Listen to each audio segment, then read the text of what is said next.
네, 안녕하십니까, 홍주식입니다. 자, 포스코 홀딩스부터 보도록 하겠습니다. 자, 오늘 포스코 홀딩스 악재가 나왔는데, 자, 오늘 뉴스에 대해서 앞으로의 전망과 포스코 홀딩스 분석을 한번 해보도록 하겠습니다. 자, 그 전에 바로 또 앞으로 준비해야 될 게 있죠. 바로 추석 이후에 급등할 섹터 4분기 시장 주도주를 여러분들이 지금부터는 또 준비를 해야 될 타이밍이 왔다 이겁니다. 자, 항상 추석이 지나면은 시장 주도주가 또 탄생을 합니다. 자, 바로 이제 여러분들 넥스트 에코프로를 또 한번 생각해야 될 타이밍이 왔다.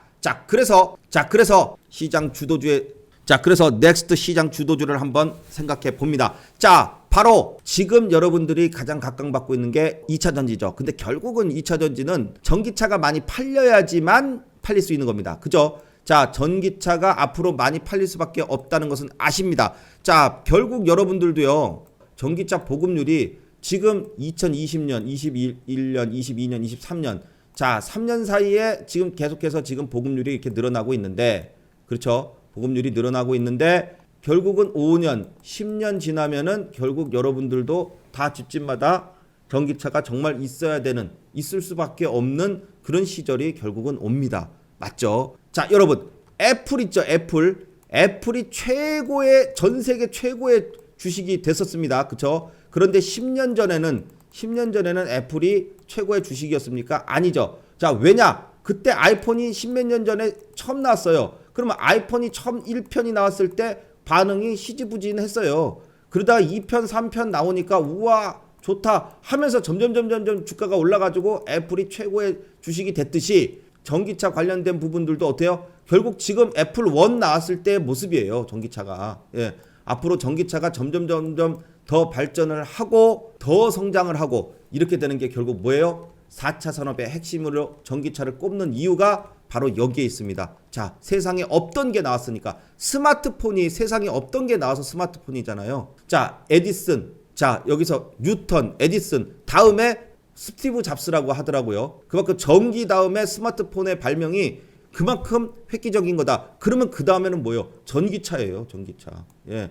결국은 전기차로 갑니다. 여기 전기차에 이제 들어가는 게 여러분들도 다 아시다시피 배터리로 가잖아요. 2차 전지가 각광을 받을 수밖에 없는데 항상 사업 초기에는 이랬다 저랬다 합니다. 정책적으로도 정치적으로도 줬다 말았다가 해요. 그죠? 자, 그리고 나라별로도 다 정치적으로 이용들을 많이 합니다. 그래야 어떻게 됩니까? 정치를 오랫동안 할 수 있으니까. 그러니까 그런 거에 현혹될 필요는 없다고 봅니다. 자, 그래서 결국은 2차 전지 많이 들어가는 거. 그 안에 소재가 들어가는 리튬, 양극재, 부품주들, 그 다음에 장비 관련주 계속해서 결국은 성장할 수밖에 없고 돈을 점점 더 많이 벌 수밖에 없는데 주가가 어떻게 되겠습니까? 올라갈 수밖에 없는 거죠. 자, 그러면 그 중에서도 진짜 알짜배기 종목을 찾아야 되는 게 우리가 해야 될 일이고 전장 부품이요. 자, 전기차 부품주들, 예. 자, 바로 뭐예요? 이거는 뭘로 갑니까? 엔진이 아니라 모터로 갑니다. 그죠? 모터로 가니까 전기차 모터 만드는 회사들.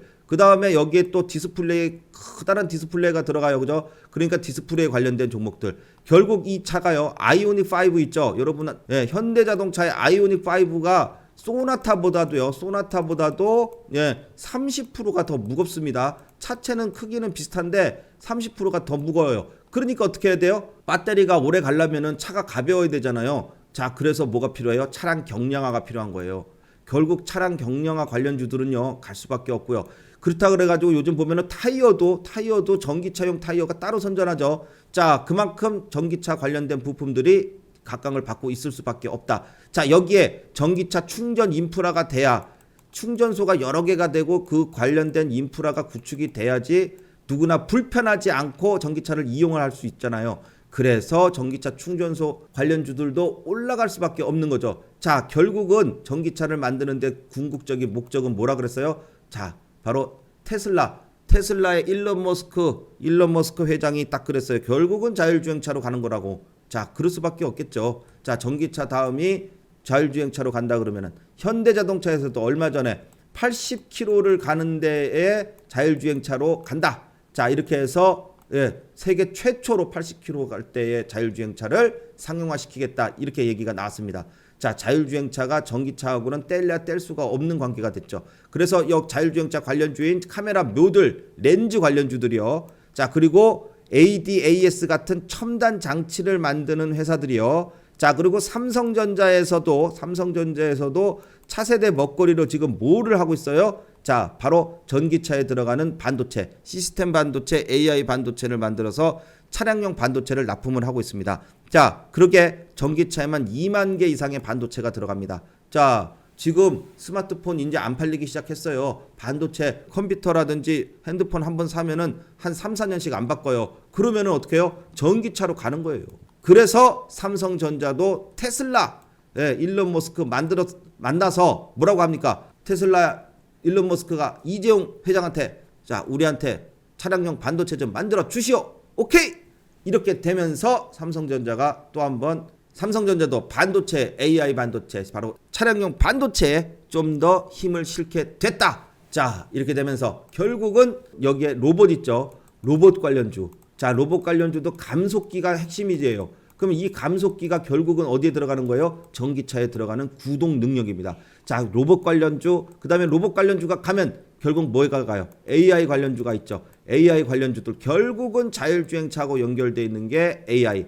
자, 그래서 AI 관련주, 로봇 관련주가 항상 전기차 관련주가 올라가면은 연타석으로 갈 수밖에 없는 게 얘네들인 거예요. 자, 그래서 이제 이들 종목들 중에서 바로 이 시장 주도주가 또 여러분들이 봐야 될 종목이 됩니다. 바로 여기서 나오게 됩니다. 자, 바로 여러분께 제가 자, 시장 주도 섹터 안에 있는 시장 주도주들. 자, 1타는 2차 전지 총정리. 자, 2타는 전장 부품하고 AI 반도체. 그다음에 3타는 자율주행차로 구성이 되어 있습니다. 자, 1탄, 2탄, 3탄 계속해서 시리즈로 나옵니다. 자, 아주 강력하게 만들었습니다. 요 아래 연락처 있죠. 요 연락처에다가 시장 주도주라고만 딱 써서 문자로 보내주시면 요 정성스럽게 만든 리포트를 한 분 한 분께 열심히 보내드리도록 하겠습니다. 자, 추석 전에 한번 읽어보시고 자, 추석 이후에 시장 주도주를 준비하시기 바라겠습니다. 자, 그리고 주식 혼자 하기 어려우신 분들, 자, 앞으로 시장 주도주를 홍주식과 함께 하시고 싶으신 분들은 홍주식 4분기 회원을 모집하고 있습니다. 바로 요 아래 연락처가 있습니다. 자, 요 연락처에다가 가입문이라고만 딱 써서 문자 주시면 잘 설명드리도록 하겠습니다. 자, 넥스트 에코프로. 자, 4분기 시장 주도주 홍주식과 함께 하시기 바라겠습니다. 자, 여러분들의 많은 성원 부탁드립니다. 자, 그럼 이제 본격적으로 포스코 홀딩스부터 보도록 하겠습니다. 자, 포스코 홀딩스가 60만원 돌파가 가장 중요하다고 계속해서 뭐 몇 달째 지금 얘기를 하고 있어요. 그죠? 근데 60만원 돌파를 할래다가 말고 그렇게 하고 있죠. 그러다가 어떻게 돼요? 못하니까 주가가 조정이 나온다. 5일선을 지지해야지 올라간다 그랬는데 때마침 뭐가 나왔어요? 미국에서 요렇게 미국장이 FOMC가 열리면서, 그죠? FOMC가 열리면서 폭락이 나왔습니다. 자, 뭐 추가적인 금리 인상에 대한 얘기예요. 근데 여러분들도 이제 하도 경험해 보셔서 아시겠지만은 FOMC가 열리면은 항상 지수가 떨어져요. 뭐 그거는 그냥 자동이에요. 올해 2023년도는 작년까지는 금리가 이제 계속해서 좋았다가 이제 금리 인상을 시켰으니까 당연히 FOMC에서는 금리 인상한다는 얘기만 나오면은 주가는 떨어졌어요. 그런데 이제 이게 막바지로 왔다 이거예요. 자, 그래서 마지막 금리 인상을 한 번 더 하기 전에 주가가 추가적으로 하락을 했는데, 자, 보통 FOMC가 열리면은 길면은 2, 3일, 짧으면 하루 이틀이에요. 하루 이틀에서 길면 2, 3일 정도 조정이 나오면은 그다음부터 또 반등이 나옵니다. 주가가 특히 미국장은요 계속 떨어지거나 계속 오르진 않아요. 떨어지면은 또 반등 줍니다. 우리나라랑 좀 다르죠. 자, 그래서 요렇게 딱 떨어질 때에 국내 지수가 아주 땡큐 하면서 같이 떨어졌어요. 자, 그랬더니 전일에 요 위에 있는 게 요게 코스피예요. 코스피이고요. 밑에 있는 게 요게 코스닥입니다. 네. 자, 코스닥 지수가 어제 이만큼 떨어지고 코스피 지수도 이만큼 떨어졌는데 미국장이 더 떨어지니까 마이너스로 출발을 합니다. 마이너스로 출발을 했는데 어떻게 돼요 이제? 미국장은 FOMC 때문에 하루 이틀 2, 3일 떨어지면 반등 나온다라는 걸 알아요. 그러니까 우리가 어떻게 해요? 먼저 선반응을 해가지고선 이렇게 양봉으로 반등을 갖다 주기 시작을 했다는 겁니다. 자, 이렇게 되면서 오늘 주말에 미국장이 만약에 오르게 되면은 그 다음 날은 어떻게 돼요? 우리 국내 지수도 갭을 띄워가지고 출발을 할 가능성이 있는 거죠. 자, 그리고 갭을 떠서 상승 음봉이 나오더라도 결국은 갭을 띄울 수 있는 그런 자리를 지금 만들어주고 있다 이겁니다. 자, 물론 미국장이 상승이 나와줘야 돼요. 그런데 그럼에도 불구하고 지금 어떻게 됐어요? 요런 것 때문에 포스코 홀딩스도 물론 지수의 영향을 받아가지고 5일선 밑으로 딱 깨지고 떨어집니다. 자, 거기다가 갭 하락해가지고선 주가가 밀렸는데 마침 여기에 지금 요 뉴스가 나옵니다. 자, 최정우 포스코 회장이 추석 전에 기소가 된다. 뭐 10월 중순에 사임설이 나오고 회사 차를 사적으로 이용했다. 뭐 이런 얘기가 나오는데 자, 이게요. 지금 보면요. 내용이 좀 웃기는 게 2022년 10월 13일자예요. 1년 전입니다.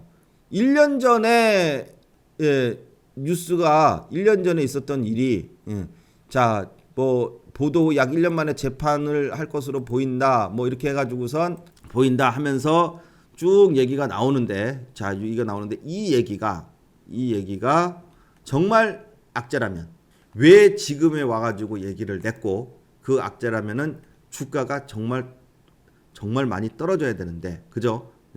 에코프로가 똑같은 거예요 지금. 에코프로 대주주 그러니까 전 회장이죠. 에코프로 회장이 이동채 회장이 똑같이 지금 그렇게 됐을 때 주가가 떨어졌다가 어떻게 됐어요? 그 다음에 급반등이 쭉 나왔어요. 자, 이거 똑같습니다. 만약에 정말 악재라 그러면 이게 떨어져야 되는데 오늘 떨어진 거는 지수 때문에 떨어진 거예요. 요 영향 때문에 떨어진 게 아니라는 겁니다. 그리고 정말 악재라 그러면은 요렇게 아래 꼬리를 달면서 반등이 안 나와야 돼요. 오늘요. 요 포스코 홀딩스도 보면은 어때요? 아침에 시작해가지고 떨어져서 갭하락 여기가 전일 종가인데 오늘 시가가 여기에요. 이만큼이나 떨어져서 출발했어요. 떨어져서 출발했는데 떨어져서 출발하니까 아침에 투매가 확 나와요. 확 나오는데 어디에요? 어느 정도까지만 딱 떨어지니까 더 이상 밀리지 않고 저점을 딱 찍고 그 다음부터 반등을 줍니다. 보통 반등 이후에 이렇게 다시 떨어질 수도 있는데 반등 이후에 떨어지지 않고 옆으로 횡보를 해요. 그러면서 점차 조금씩 올라갑니다. 그죠? 자, 이 얘기가 정말 악재라면은 이렇게 해서 이렇게 떨어졌어야 돼요. 그런데 그게 아니라 아래 꼬리를 강력하게 딱 달고선 버티는 모습이다. 이렇게 된다는 얘기는 요 뉴스가 포스코 홀딩스에 그렇게 큰 지금 데미지는 주지 못하는 것으로 볼 수 있다.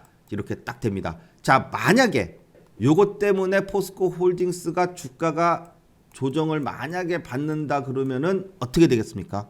어떻게 하겠습니까? 자, 여러분들 학습 효과를 있잖아요.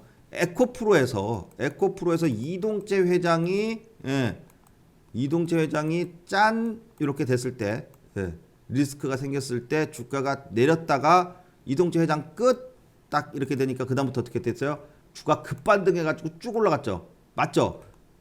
자, 그겁니다. 똑같은 케이스예요. 그러니까 지금 별 영향이 없는 거예요. 아, 이동채 회장 했을 때도 에코프로도 사법 리스크 때문에 큰일 났다 그러더니 조금 떨어지더니 그냥 급반등 쫙 하고 올라갔는데 자, 만약에 요 포스코 홀딩스가 요것 때문에 주가가 내린다.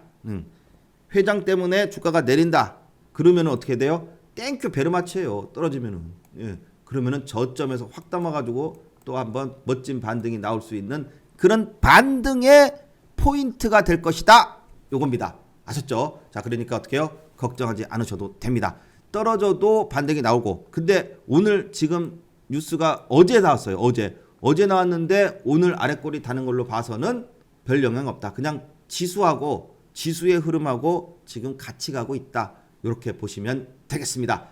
자, 포스코 퓨처엠입니다. 자, 퓨처엠도 지금 보시면 어때요? 자, 지수가 빠지니까 하락 출발을 했지만 결국 양봉을 딱 만들어주면서 계속해서 121선 위에 안착을 시도하고 있는 모습이 나와주고 있습니다. 121선이 이렇게 가는데 자, 그렇죠? 이렇게 가는데 121선까지 왔다가 나왔다가 지수가 안 좋으니까 좀 밀렸지만은 그래도 양봉을 딱 만들어주면서 121선 위에 버티고 있다.